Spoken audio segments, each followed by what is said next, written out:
சாயிராம். ஜெய் ஜெய் சாயிராம். நம்ம சாய் அன்பர்கள் எல்லாரும் எப்படி இருக்கீங்க? எல்லாரும் நல்லா இருப்போம். இந்த மங்களகரமான நாளில் உன் எதிர்காலத்தை பற்றிய குறிப்பு தரவே உன் சாயப்பா உன்னை தேடி வந்திருக்கிறேன். இது சர்வ நிச்சயமாக உன்னுடைய மாறுதல்களுக்கான நேரம்தான். சந்தோஷம், மகிழ்ச்சி, ஆனந்தம் இருக்கும் இடத்தில் வாழ நினைப்பதை விட நீ இருக்கும் இடத்தில் அந்த சந்தோஷத்தை, அந்த ஆனந்தத்தை, அந்த மகிழ்ச்சியை உண்டாக்கு. உன் வாழ்க்கையில் ஒரு நிறைவு நிச்சயமாக இருக்கும். உன்னுடைய கடந்த கால வாழ்க்கையை பற்றி நீ சிந்தித்தால் உனக்கு ஏமாற்றமும் கோபமும் தான் மிக அதிகமாக வருகிறது. அதே போல உன்னுடைய எதிர்காலத்தை பற்றி நீ சிந்தனை செய்யும் பொழுது பயம், பதற்றம்தான் உன் மனதில் மிக அதிகமாக வருகிறது. ஆனால் எப்பொழுதுமே நீ நினைத்து கொண்டிருக்கும் உன்னுடைய கடந்த காலமும் உன்னுடைய எதிர்காலம், ஏன் உன்னுடைய இந்த நிகழ்காலம் கூட உன்னுடைய கட்டுப்பாட்டில் இல்லை. அனைத்துமே ஏற்கனவே முடிவு செய்யப்பட்டது, ஏற்கனவே தீர்மானிக்கப்பட்டதுதான் உன் வாழ்வில் நடந்து கொண்டிருக்கிறது என்பதை புரிந்து கொள். என் வாழ்க்கையில் சந்தோஷம், அன்பு, ஆனந்தம், மகிழ்ச்சி எல்லாம் ஒரு சேர கிடைக்க வேண்டும் என்றுதான் உன்னுடைய பிரார்த்தனையாக இருக்கிறது. ஆனால் அந்த நேரம் இன்றும் எனக்கு வரவில்லை என்ற வருத்தம்தான் உன் முகத்தில் மிக அதிகமாகவே தெரிகிறது. ஆனாலும் மனித மனம் எப்படி தெரியுமா? நீ எதிர்பார்த்தது, ஆசைப்பட்டது எல்லாமே உனக்கு கிடைத்தாலும் கூட இன்னும் வேண்டும், இன்னும் அதிகமாக வேண்டும், இன்னும் சந்தோஷம் எங்கு இருக்கிறது என்று உன் மனம் அதைத்தான் தேடிக்கொண்டிருக்குமே தவிர திருப்தி ஏற்படவே ஏற்படாது. ஒன்றை நன்றாக புரிந்து கொள். எப்பொழுதுமே எதிர்பார்ப்பு, சந்தோஷம், பதற்றம், கோபம் என்று எப்பொழுதும் உன் மனதை ஒரு பதட்டத்தோடையே வைத்திருக்கும் இந்த நினைப்பை முதலில் உன் மனதிலிருந்து நிறுத்திவிடு.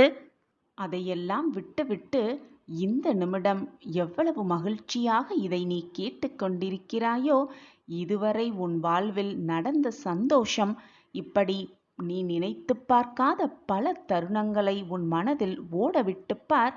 உன் மனது அப்பொழுது சற்று ஆசுவாசப்படும். உன் மனதை முதலில் நிம்மதியாக வைத்துக்கொள்.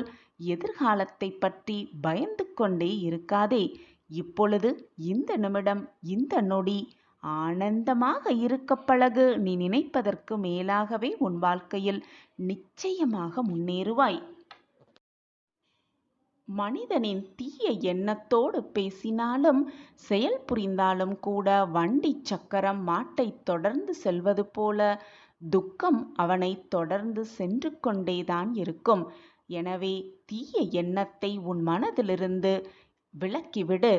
துன்பம் இத்தகையது என்று உணர்ந்தால் நம் துன்பப்படுவோர் அனைவரையும் நம் சகோதரர்களாகத்தான் பாவிப்போம். நம் பகைவனால் ஏற்படும் துன்பத்தை காட்டிலும், தன்னை வெறுப்பவனால் ஏற்படும் துன்பத்தை காட்டிலும் அடக்கமில்லாத மனம் ஒருவனுக்கு அதிக துன்பத்தை தருகிறது. மனதை முதலில் ஒரு நிலைப்படுத்து. மனதை முதலில் அடக்க கற்றுக்கொள். மனதை முதலில் நிம்மதியாக வைத்துக்கொள். இப்படி இருந்தால் உனக்கான அற்புதம் உன் வாழ்வில் வந்து கொண்டே இருக்கும். எப்பொழுதும், எல்லா நாளும். எப்பொழுதுமே அதிகமாக ஆசைப்படுவதை விட்டுவிடு. ஆசைப்பட்ட பொருளை இழப்பது துன்பம்தான். ஆசையும் பொருளும் அற்றவனுக்கு கஷ்டம் என்பதே இல்லை. கோபத்தை எல்லாம் முதலில் கைவிட்டுவிடு. உலகப் பற்றுக்கள் அனைத்தையும் ஒழித்துவிடு. எதையும் உனது என்று நினையாதவர் வரை உனக்கு துன்பங்கள் ஏற்படுவதே இல்லை. மற்றவர்களை மனதும் கூட காயப்படுத்த எண்ணிவிடாதே. உன் துன்பத்திற்கு அது காரணமாகவே இருந்தாலும் கூட மற்றவர்களை புண்படுத்தாதே. மற்றவர்களை புண்படுத்தும் எந்த ஒரு விஷயத்தையும் உன் வாயால் மனதும் கூட சொல்லிவிடாதே. தர்மம் என்பது உன்னுடைய துன்பத்தையும் துயரத்தையும் போக்கும் மிக பெரிய சக்தி. நான் என்ற அகந்தையை முதலில் விட்டுவிடு. நான் தான் அனைத்தும் என்று சொல்வதை முதலில் விட்டு ஒழித்துவிடு. உன்னுடைய அகந்தையும் பொறாமையும் உன்னுடைய தவ வலிமையை ஒப்புக்கொள்ள தயங்கிக் கொண்டே இருக்கிறது. அகந்தை இருந்தால் உன் மனம் அலைப்பாய்ந்து கொண்டே இருக்கும், அமைதியை இழந்துவிடும். உன்னுடைய உண்மையான இயல்பை உணர்ந்து கொள்ளும் வரை நான் என்ற மயக்கம் உன்னில் எப்பொழுதுமே இருந்து கொண்டே இருக்கும். எனவே நான் என்ற அகந்தையை முதலில் உன் மனதிலிருந்து விட்டுவிடு. எது நடந்தாலும் அதற்காக ஏதோ ஒரு காரணம் இருக்கிறது என்பதை தீர்க்கமாக நம்பு. இன்பமோ துன்பமோ ஒரு காரணத்தோடு தான் அது வருகிறது என்பதை புரிந்து கொண்டு செயல்படு. நடுக்கடலின் ஆழம் கரையோரத்தில் இருக்காது. கரையில் நிற்பவர் கொஞ்சம் கொஞ்சமாய் கடலினுள் செல்லும் பொழுது அதன் ஆழம் அதிகரிப்பதை அறிந்து கொள்ளலாம். அதுபோலத்தான் படிப்படியாகத்தான் தர்மத்தில் மேன்மையடைய முடியும். பயிற்சியை தொடர்வதன் மூலமே ஒழுக்கத்தில் உணர்வை காண முடியும். நாம் இன்று தர்மம் செய்துவிட்டோம், நம் வாழ்க்கையில் எல்லா மாறுதல்களும் நிகழ வேண்டும் என்று நீ நினைத்தால் நினைத்தவுடன் எல்லாமே மாறுவதற்கு இது வாழ்க்கையா அல்லது வேறு எதுவாடுமா? நன்றாக சிந்தித்துப்பார். நீ நினைத்தவுடன் எல்லாமே நடந்துவிட்டால், கேட்டவுடன் எல்லாமே கிடைத்துவிட்டால் இறைவனின் அருள் உனக்கு எப்படி புரியும்? அதற்காக உனக்கான நேரம் வரும் வரை பொறுத்திருந்துதான் ஆக வேண்டும். உனக்கான நேரம் வரும் பொழுது உன்னிடம் வர வேண்டியது நிச்சயமாக உன்னிடம்தான் வந்து சேரும். உன் வாழ்க்கை உனக்கானதே. மறந்தும் கூட உன் வாழ்க்கையை யாரும் வாழ முடியாது. மற்றவர்களுக்காக நீயும் அவர்கள் வாழ்க்கையை வாழ முடியாது. இதுதான் வாழ்க்கையின் சாராம்சம். உண்மையானவர்களாக திகழ்வோம். மற்றவர்களுக்கு எப்பொழுதும் உண்மையாகவே இருப்போம். லட்சியத்தை உன்னால் பின்பற்ற முடியவில்லை என்றால் உனது பலவீனத்தை நீ ஒப்புக்கொள். லட்சியத்தை இழிவுபடுத்தாமல் இருக்க கற்றுக்கொள். லட்சியத்தை தாழ்ந்த நிலைமைக்கு கொண்டு செல்ல எவருமே வேண்டாம். எப்பொழுதும் ஓடிக்கொண்டே இரு, முன்னேறிக்கொண்டே இரு. முறையற்ற ஒரு செயலை செய்து நீ நினைத்தாலும் கூட அதற்காக நீ திரும்பி பார்க்க வேண்டாம். மறந்தும் கூட முன்வைத்த காலை பின் வைக்க எண்ணாதே. அவை போன்ற தவறுகளை முன்பு செய்யாமல் இருந்திருந்தால் இன்று நீ இருக்கும் நிலையை அடைந்திருக்க முடியும் என்று இப்பொழுது உனக்கு புரிகிறதா? அந்த தவறுகளே நீ அறியாமலே உனக்கு வழிகாட்டும் தெய்வங்களாகும். உன் நிலை எப்படிப்பட்டதாக இருந்தாலும் அதை குறித்து நீ கவலைப்படவே வேண்டாம். உன்னுடைய இலக்கை தைரியமாக பிடித்துக்கொள். முன்னேறியபடியே இரு. ஓடிக்கொண்டே இரு. நீ நினைத்து பார்க்க முடியாத அதிசயமும் அற்புதமும் உன் வாழ்வில் நிகழ்ந்து கொண்டே இருக்கும். நான் உன்னுடன் இருக்கும் பொழுது உனக்கான அற்புதமும் அதிசயம் நிகழ்ந்தே தீரும். யாரை நீ தேடி செல்கிறாயோ அவர்களாகவே நான் நின்று உன்னை வரவேற்கிறேன். எனக்கு பிரியமானவர்களே உனக்கு ஆசி கூறுவார்கள். அந்த ஆசிர்வாதத்தை வழங்குவது உன் சாயிநாதரே என்பதை அறிந்து கொள். உன்னுடைய சோதனை காலத்திலும் யாரேனும் உன்னோடு பயணித்தால் அதுவும் நானே. யாராவது உனக்கு ஆறுதல் வார்த்தைகள் அளித்தாலோ அல்லது அன்பான உபதேசங்களை செய்தாலோ அதுவும் நானே. அவர் வாய் மொழியிலிருந்து வருவது என்னுடைய சொற்கள் என்றே அறிந்து கொள். உன் வீட்டில் இருக்கும் சந்தோஷம்தான் மிக அவசியம். அந்த சந்தோஷத்திலிருந்துதான் உனது கஷ்டம் நீங்குவதற்கான வேகமும் இருக்கிறது என்பதை புரிந்து கொள் என் பிரியமே. உன்னை யாராவது தவறாக பேசினாலோ கீழ்த்தனமாக நடத்தினாலோ உன்னை பற்றி இல்லாததையும் பொல்லாததையும் சொன்னார்களோ அதை காதில் வாங்கிக் கொள்ளாதே, மனதிலும் ஏற்றுக்கொள்ளாதே. அவர்களுக்கு எங்கே எப்போது எப்படி பதில் சொல்ல வேண்டுமோ அங்கே அப்போது அப்படி நான் பதில் சொல்லுவேன். நீ வருத்தப்படாதே. உன் சாயிநாதர் எப்பொழுதும் உன்னை நோக்கியே உள்ளேன். என்னுடைய கண்ணின் இமை போல் உன்னை நிச்சயமாக பாதுகாப்பேன். என் பார்வையும் எப்பொழுதும் உன்மீதுதான் உள்ளது. நான் உன் அருகில் இருக்கும் பொழுது காற்று உன்னை கலைக்காது, கஷ்டம் உன்னை நெருங்காது, துன்பம் உன்னை வேதனைப்படுத்தாது, தீ உன்னை சுடவே சுடாது. என்னப்பா சர்வ சக்தி வாய்ந்தவர் என்று நினைத்து கொண்டு உன் வழியில் நீ பயணம் செய்து கொண்டே இரு. கண்மணியே, வெற்றி உனக்கே. மற்றவர்கள் உனக்கு எத்தனை இடையூறுகள் செய்தாலும் கலங்க தேவையில்லை. ஏனென்றால் இறைவன் கொடுப்பது எப்பொழுதும் இழக்கப்படுவதும் இல்லை. மனிதன் கொடுப்பது எப்பொழுதும் நிரந்தரமாக இருந்து விடுவதும் இல்லை. என் பிரியமான பொக்கிஷத்தை உன் சாயப்பா சுமந்து பொக்கிஷமாக காப்பேன். உன் தாயாக தகப்பனாக அனைத்துமாக இருந்து உன்னை கண்ணின் மணி போல் எப்பொழுதும் காப்பேன் உன் சாயிநாதர்.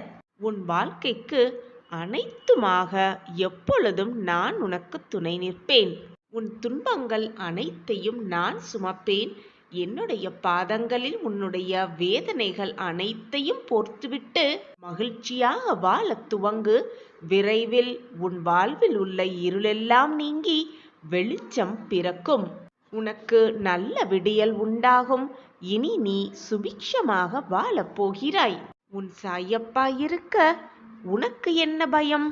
கலங்காதே என் கண்மணியே, நான் உன்னை எப்பொழுதும் கைவிடவே மாட்டேன். உனக்கான வெற்றி பாதை உருவாகிக் கொண்டே இருக்கிறது. என்றுமே கலங்காதே, நீ சுபிக்ஷமாக வாழப்போகிறாய். உனக்கு துணையாக எப்பொழுதும் உன் அப்பா உன் அருகிலேயே இருக்கும் பொழுது வீணாக உனக்கு ஏன் இந்த மனக்குழப்பம்? நம்பிக்கையோடும் பக்தியோடும் யார் என்னை வந்து சரணடைகிறார்களோ அவர்கள் நீர் போய் கடலில் எப்படி கலக்கிறதோ அதுபோல என்னிடம் வந்து சரணடைந்து விடுகிறார்கள், கரைந்தே விடுகிறார்கள். என் மீது உங்களின் சுமைகளை எல்லாம் வைத்து விடுங்கள். நான் அதை தாங்கி உங்களுக்கான அபயத்தை நிச்சயமாக வழங்குவேன். உடலால் உலகத்து தேவைகளை செய்து கொண்டே மனதை இறைவனுக்கு அர்ப்பணித்துவிடு என் குழந்தையே. இறைவன் கருணையுள்ளவர். அவர் எப்பொழுதுமே நல்லவர்களுக்கு தீங்கு வர அனுமதிக்கவே மாட்டார். இந்த உலகத்தில் உள்ள அனைத்து ஜீவராசிகளின் மேல் அன்பு செலுத்து. முதலில் பசியாக இருப்பவர்களுக்கு உணவை கொடுத்துவிட்டு பின் நீ உண்ணுவாயாக. இதுதான் தர்மமும் கூட. ஒருவருக்கொருவர் சேவை செய்தும் அன்பாக இருந்தும் உதவி செய்தும் நாம் அன்பாக இருப்போம். பொழுது இந்த உலகமும் அமைதியாகவே இருக்கும். பாவங்கள் நீங்க பெற்றவர்கள் அதிர்ஷ்டம் செய்தவர்களே, புண்ணியம் செய்தவர்களே, பாக்கியசாலி கூடவே. பாவங்கள் நீங்க பெற்றவர்களுக்கு சாயப்பாவை வணங்கும் பாக்கியம் பேறு நிச்சயமாக கிட்டும். நீ என்னுடைய பொக்கிஷம். அதனால்தான் சாயப்பாவை வணங்கும் பாக்கியம், சாயப்பாவை பிரார்த்தனை செய்யும் பாக்கியமும் உனக்கு இப்பொழுது இந்த நொடி கிடைத்திருக்கிறது குழந்தையே. எனக்கு எந்தவித உபசாரணங்களும் பூஜைகளும் செய்ய அவசியமே இல்லை. ஒரே ஒரு முறை என்னை நினைத்தாலே போதும். ஒரே ஒரு முறை சாயி என்று கூப்பிட்டாலே போதும். என் கண்களை நன்றாக பார்த்தாலே போதும். தூய்மையான உண்மையான பக்தி இருக்கும் இடத்தில், நம்பிக்கை இருக்கும் இடத்தில், பொறுமை இருக்கும் இடத்தில் நான் சர்வ நிச்சயமாக இருப்பேன். அங்கு நிச்சயமாக வியாபித்து இருப்பேன். அகங்காரம் மிக்கவனுக்கு குருவின் போதனை கூட பயனற்றவையே. முதலில் அகங்காரத்தை விட்டு ஒழியுங்கள். ஷீரடியில் உள்ள துவாரகா மாயியை சென்றவர்கள், சரணடைந்தவர்கள் நிச்சயமாக அகங்காரத்திலிருந்து மீண்டே விடலாம். உன்னுடைய வாழ்க்கையின் மிகப்பெரிய எதிரியே உன்னுடைய கோபம்தான். கோபமால் அழிந்தவர்கள் பல பேர் இருக்கிறார்கள். கோபத்தினால் வாழ்க்கை இழந்தவர்களும் பல பேர் இருக்கிறார்கள். என் குழந்தையே, எது நடந்தாலும் கோபப்படாதே. நிதானமாக சிந்தனை செய். பொழுது உன் வாழ்க்கையில் அதீதமான மகிழ்ச்சியை நீ அடையலாம். நீ எவ்விதம் என்னை நம்புகிறாயோ அவ்விதமாகவே நான் உன்னை முழுமையாக ஏற்றுக்கொள்கிறேன். அதனால் நம்பிக்கையே அடித்தளம். நம்பிக்கையாக இரு, பக்தியாக இரு, பொறுமையாக இரு. அனைத்தும் உனக்கு ஜெயமாகும். நீ தொட்டதெல்லாம் துவங்கும், கேட்டதெல்லாம் கிடைக்கும், நினைத்ததெல்லாம் நிறைவேறும். பேராசையும் இறைவனும் எதிரெதிர் துருவங்கள் குழந்தையே. எங்கு பேராசை நிலவிக் கொண்டிருக்கிறதோ அங்கு எந்த கடவுளும் இருப்பதே இல்லை. பேராசையை முதலில் ஒழித்துவிடு. என்னை தீர்க்கமாக நம்பி செய்யும் எந்த செயலும் வீணாகப் போனதாக சரித்திரமே இல்லை என் குழந்தையே. என் அன்பு பிரியமே, இரவு துவங்கியவுடன் உடனே சூரியன் வருவதில்லை தெரியுமா? ஆனால் சூரியன் தோன்றாமலையாயிருக்கிறார். அதற்கான நேரம் வரும்பொழுது எல்லாம் சுபமாகவே நிகழும். இரவும் வெளிச்சத்திற்கு வர சூரியனுக்காக காத்து கொண்டுதான் இருக்க வேண்டும். அதே போல உன்னுடைய கஷ்டமும் தீர சில காலம் ஆகித்தான் இருக்க வேண்டும். அதற்கான நேரம் வரும்பொழுது உன் கஷ்டகாலத்திற்கும் ஒரு முடிவு வரும். உனக்கும் வெளிச்சம் பிறக்கும். உன் வாழ்விலும் விடியல் வரும். கூடிய விரைவில் உன்னுடைய அனைத்து கஷ்டங்களிலிருந்தும் நீ விடுபடுவாய். உன் வாழ்வில் உள்ள இருளெல்லாம் நீக்கி ஒளி என்ற தீபத்தை ஏற்றி வைக்க உன் சாயப்பா ஆயத்தமாகிவிட்டேன். பிள்ளையே, இங்கு எந்த இன்பமும் துன்பமும் நிரந்தரம் இல்லை. இன்பங்கள் வரும்பொழுது வாழ்க்கையை அனுபவித்துக்கொள். துன்பம் வரும்பொழுது வாழ்வதற்கு எப்படி வாழ வேண்டும் என்பதை கற்றுக்கொள். இதுதான் வாழ்க்கை குழந்தையே. எழுந்திரு என் குழந்தையே. சர்வ சக்தி படைத்த உன் சாயப்பாவை தந்தையாக பாக்கியம் செய்தவர் நீ. உன் மனதிற்கு இவ்வளவு குழப்பம் இருக்கலாமா? உன்னை காண உன் சாயப்பா வருகிறேன். நிச்சயமாக வருவேன். என்னை சர்வசாதாரணமாக நினைத்து விடாதே என் பிள்ளையே. நீ நினைத்தது, ஆசைப்படுவது, என்னிடம் விரும்பி கேட்பது அனைத்தையும் உனக்கு தர நான் உன் இல்லத்திற்கு வருவேன். வந்து கொண்டே இருக்கிறேன். துன்பம் வரும் பொழுதும் வேதனை சூழும் பொழுதும் அன்ன ஆகாரம் இல்லாமல் எப்பொழுதுமே புலம்பிக் கொண்டும் அழுது கொண்டும் கண்ணீர் விட்டு கொண்டுமே இருந்தால் உன் அப்பாவால் தாங்க முடியுமா சொல்? பட்டினி கிடப்பது, எந்த துயரம் வந்தாலும் அதை உணவின் மேல் காட்டுவது எந்த ஒரு பலனும் இருப்பதாக எனக்கு தெரியவில்லை. நான் சொல்வது உனக்கு புரியும் என்று நினைக்கிறேன்.